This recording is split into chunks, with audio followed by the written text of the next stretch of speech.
What is going on, guys? Jack here, and welcome to the first episode of the Academy with Al-Ain Sports and Cultural Club. And this is the brand new series here on my channel where I show you guys my youth prospects from my Al-Ain save. If you haven't seen that, there will be a link down in the description to a playlist for the series. And in this series, I'm basically going to be giving you yearly updates on the progression of my young players in my reserve team, in my under-21s, and in obviously my youth teams, talking about their development, the training schedules I've put them on, why I've done it, kind of just giving you guys an insight into my youth player development. If you've got any queries about what I'm training certain players to do, and perhaps I don't explain it in the video, or you have your own ideas that might be of use to me, feel free to leave them down below, and I will certainly take all feedback on board. So anyway, before we get into actually showing you guys my under-21s team, I'm just going to show you guys my coaching setup. Now, it's not ideal at the moment, and the reason it's not ideal is because I'm Al-Ain and I've not got that many slots for staff yet. Hopefully, as I progress through the divisions of the World League, obviously we'll get more staff in, we can get a higher quality of coaching, but this is what I've got for now in terms of the kind of ratings everywhere. It's not too bad. And then just a quick overview of our players' training schedules. You can see here, this is the reserve team, this is where all my hot youth prospects are, and you can see here the general trend is that all the players are improving with the exception of Asamoah, who of course is not one of my young prospects. So anyway, this gives you an idea of my players. I'm going to cover these all individually, but just so you can see they are all improving, just as a quick little overview intro. So anyway, I will start by quickly just showing you guys some of the younger players in my senior team. The reason for this being is that there are a few very good young prospects who would otherwise be in the under-21s who are currently slugging it out in my first team. So anyway, kicking off these kind of youngsters, I suppose. We'll kick off with Hansel Vero. You guys know about this if you've watched the series. He's an insane youngster at the team. He's 18 years old, fairly solid stats all the way around. He's a player who was blessed with great physicals and really good determination, which are the main attributes I look for in a player besides kind of potential ability.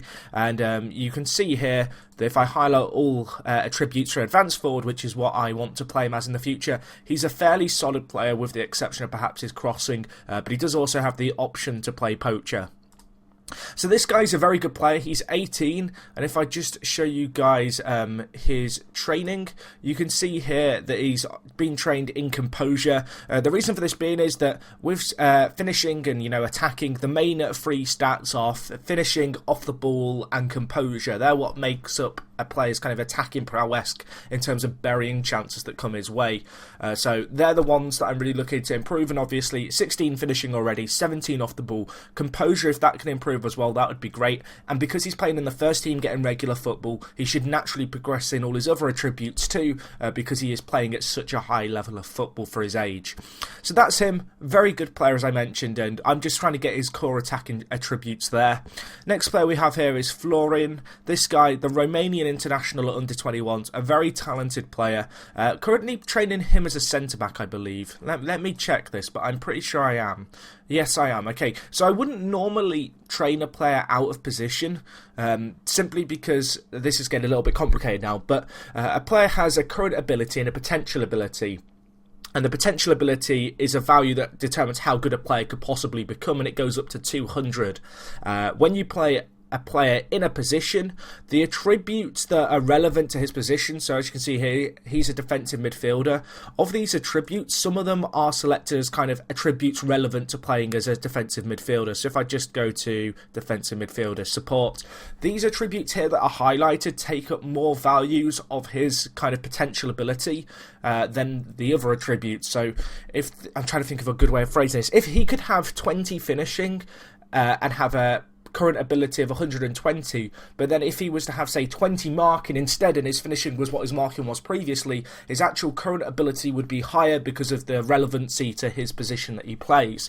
So what this means is if you have a player who can play multiple positions, so say you've got a player who can play centre-back, centre-mid and up front, it means that you have a lot more attributes hogging a lot more of his potential ability. And current ability numbers, which mean he won't be as good. So you've kind of got that option of having a jack of all trades who's master of none, so he plays a load of positions, but perhaps that hogs up and prevents him from ever becoming a star in one position. Or, on the flip side, you'll have him train one position throughout and through, and that's what he plays. And that's what I normally like to do, get players to stick in one position. The problem here with Florin was the fact that he's not the best defensive midfielder in the world, and I have other options there, so I was willing to trade him as a defensive centre-back, and also his attributes lend him better to that, with the exception of his jumping reach and strength, which at the age of 17 can still be improved. So hopefully I've explained that okay. I know I'm probably going to have confused people there. I want to say I'm going to write a better written explanation, but I don't think that's actually going to help at all because it's kind of confusing. Essentially, what you need to know is that how good a player is determined by a number between 1 and 200, and attributes relevant to their position take up more points of this kind of value of how good they are.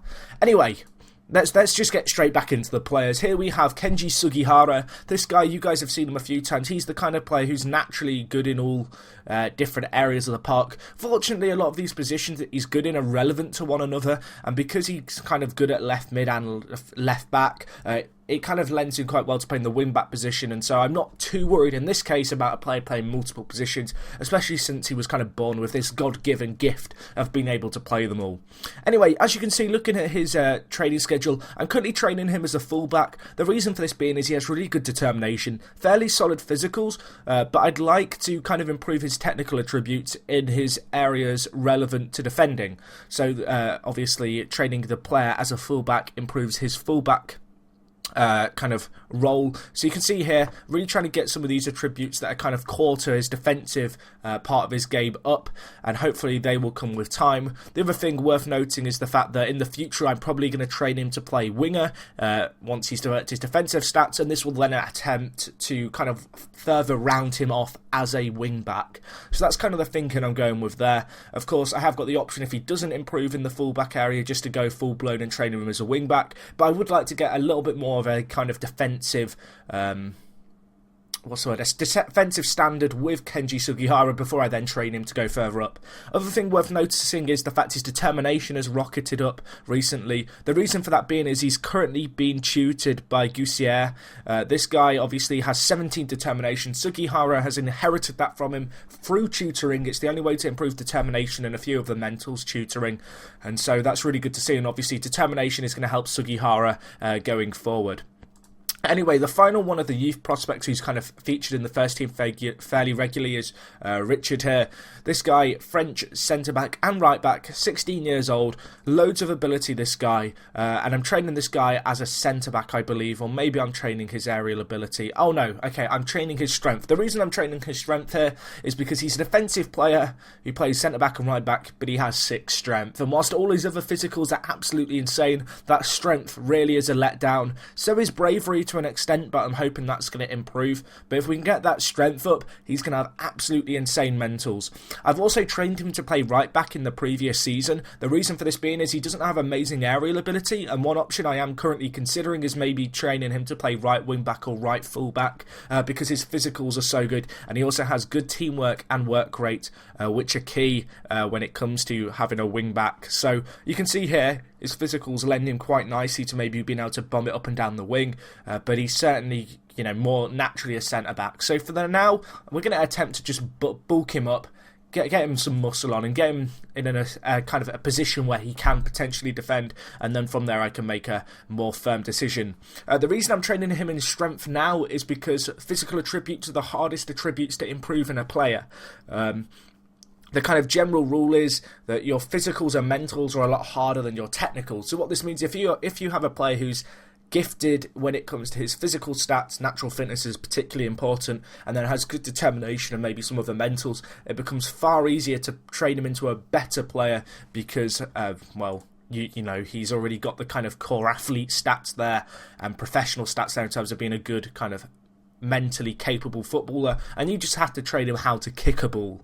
Anyway, that was the main youth prospects. As you can see here, we've got a plethora of players in the reserves. Going to kick these off with the Spartan, Alekos. This guy, Greek player, look at his scoring record at under 21. Superb, this guy. Another player who I'm training in strength, if I remember correctly. Yes, I am. The reason for this being is that he has very good stats to become a target man, but the thing that's really letting him down is his kind of ability when it comes to his strength. He's a good kind of all-round player, but he has really good stats to potentially be a target man in the future. All the other option is an advanced forward. I'm not too worried about teamwork, because I actually like my strikers to have kind of low teamwork, because I'd rather they be a really greedy striker who's going to bang in a load of goals than, say, a striker who can't shoot but is willing to pass it at all opportunities to avoid ever having to kind of be called upon. He does have 15 passing, so that kind of counteracts that inability to perhaps lay it off when perhaps there's another player in a better position. But as I mentioned, that's not something that worries me too much. Obviously, strength is kind of key when it comes to a target man. So my aim here is to train his strength up while he's still young, with a view to potentially training him as an advanced forward in the future in order to improve more of his core mental attributes and technical attributes to overall make him a better finisher. So that's that there. He's one of the hot prospects, to be honest, but you'll see as we go through this, I have a lot of strikers fighting for a very few positions. So he's one of these players who might get sold on, might not, but it's good to just have them in the squad with the option then to either keep or get rid when the time is right. Anyway, next player, Sedat Yumak. This guy is a Turkish under-19 international. Good player, this guy. Conforms to kind of what I was talking about earlier, where I like players to have good determination.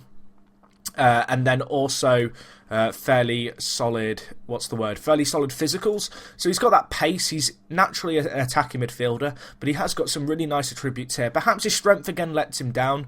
I'm currently training him as an advanced playmaker.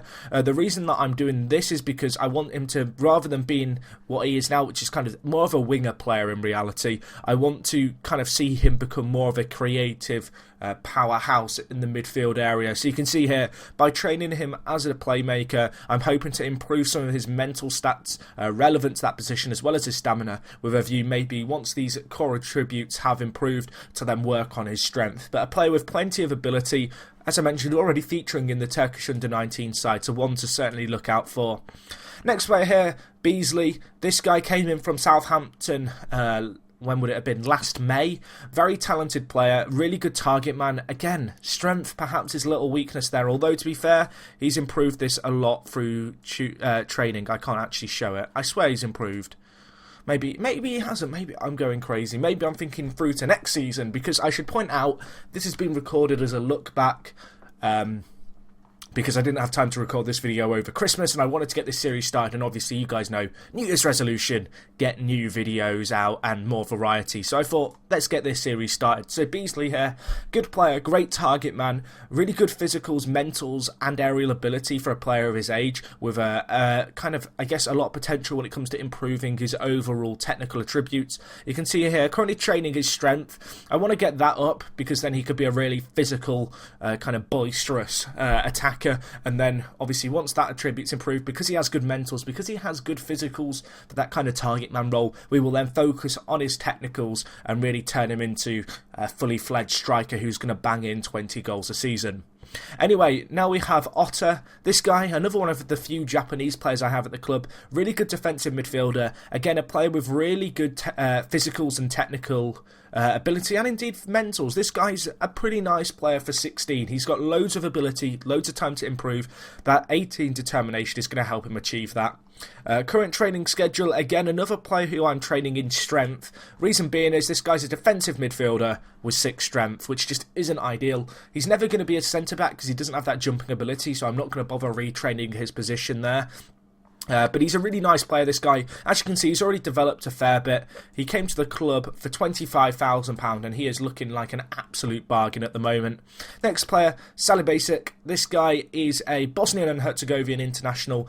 Again, another very talented player. This guy, perhaps not the best physicals in the world, but he has that really good determination, and I like bravery in my strikers. You know, that willingness to stick their head in, go for balls that perhaps they wouldn't otherwise reach. And he also has some good core technical attributes for a striker in his finishing, first touch and heading, which is what I'm looking for. You can see as well, he can play it out on either wing, but he really does lend himself well in my eyes to being an advanced forward or poacher of the future. You can see here, if he could improve his pace a little bit, he'd be really well suited to this. And again, technical attributes, whilst not quite there, are very easy to improve in relative terms to some of his other attributes. Anyway, now we have Rolovic. This guy, another striker. I have got a lot of strikers, but I mean, the idea being is that I've signed some of these players for pennies. 20k for Rolovic. If worse comes to worse, I can just sell him on at the end of the season, get some money in. and, you know, he'll be a good little money spinner. But this guy's a great player, good attributes in terms of his technicals, in finishing and heading, which is nice to see in a striker. This guy has a lack of physicals and mentals, but I was willing to take a punt on him simply because he has got raw pace, and whilst natural fitness is perhaps a bit of a letdown in strength as well, I do have some hope that this guy can improve, and he's a bit of a punt, but again, another player who I am training in strength, because it is hard to improve attributes like strength when players are getting older. Anyway, next player, Mark Grant, signed this guy for a tiny fee. This guy's a good player, has a really high potential ability, but a low current ability in relation to his age. So when players are developing, the main kind of cut-off point when they'll stop developing is 24, roughly. Obviously, different players vary, and there's a load of kind of factors that go into this. This guy's a bit of a punt. He's come in from, is that St. Patrick? Yeah, St. Patrick's Athletics under-19s for 84k. A bit of a bargain, a bit of a punt. As I said, he's 19. I'd usually sign players who are young with this kind of ability, because the thing is, I can sign this player now, and time might just get the better of him. He might just not have enough time to develop into the player that I want him to become. Sent him out on loan. He's improving as a result of that. He's a good player, good physical ability, good mentals as well, and those technicals can still improve. He's only 19. I'm talking as if the best part of his career is over, when in reality he's still got a number of years to improve. Anyway, next player we have is Kid, or Kidney Bean as he has been nicknamed in the future. Good player, this guy, Brazilian, really good technical attributes on this guy. Good mentals, perhaps his physical slightly a letdown, but a very good player. Came in for £4.5 million. I forked out a lot for this guy, but at 16, he's only ever going to become more and more valuable to the team. You can see here, if you look at his graph just as a general overview, technically gifted, good in the air, good mentals, good attacking stats. Just his speed and physicals letting him down. As a result, you'll see here, I am training his quickness. That pace of 11 and acceleration of 10, if we can overcome at his young age, will be good, and will make him into that kind of venomous striker that he could potentially become. I really like the look of this guy. Naturally an attacking midfielder, which is kind of nice, because I have got an abundance of strikers, and also the fact that he has 16 teamwork is really good to see, and he looks like he could be a good little advanced playmaker in a few years. Anyway, just a few more players that I'll cover this episode, because we've gone on for a while, but just giving you guys an idea of what I'm doing and why I'm doing it. Here we have Ivan Popadic. This guy, a good player, Serbian international, under-19s.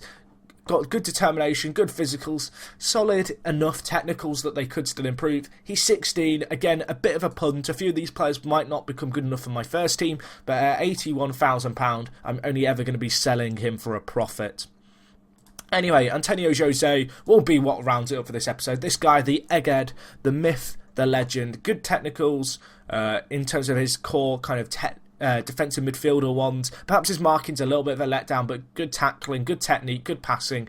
Obviously, the 18 determination is huge. The physicals are really good. And while some of these players might not become good enough for the first team, the fact that they've all got fairly solid determination for the most part means that I might just keep them in the team as options to tutor players in the future. But that is the majority of our youngsters covered there. You can see here there's a few players here with not quite as good a ability. These are guys who I kind of signed and perhaps weren't quite as good as I was expecting. Some of these will never make it into the first team, but I really wanted to cover the big players in our team.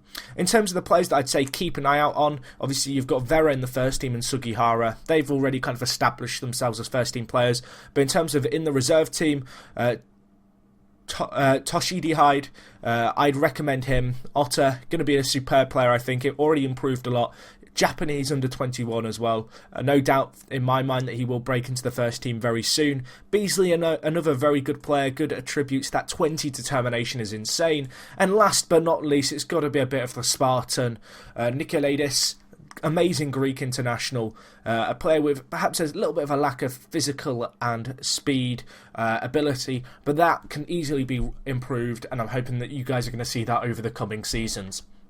So yeah, anyway guys, that does wrap things up for today. Hopefully you've enjoyed today's episode of kind of, I guess, the Academy. Just showing you guys what's going on behind the scenes, stuff that I can't cover in the episodes, kind of the normal Al-Ain episodes, but stuff that I know some people take interest in. People are always curious about how I develop players, and also hopefully you learn a thing or two new as I cover kind of various bits and pieces.